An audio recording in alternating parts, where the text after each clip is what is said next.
Let's talk about how to keep your pool safety cover anchors clean and moving freely.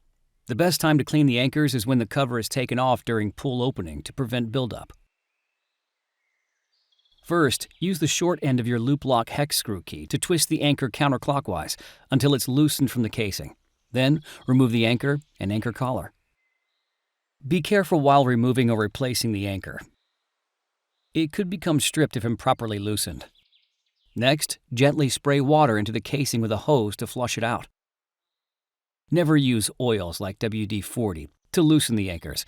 They are sticky and will cause more dirt buildup. For an extra deep clean, you can use a drill brush inside the casing and a bristled brush on the sides of the anchor to loosen any additional debris. Spray the casing and anchor with the hose again to make sure any loose dirt is completely rinsed away.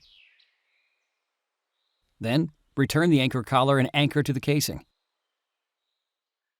Twist the anchor back into place with your hex key.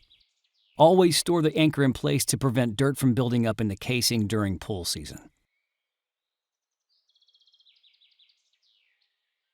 If an anchor gets stuck or you're planning a new anchor installation, make sure to contact your swimming pool professional.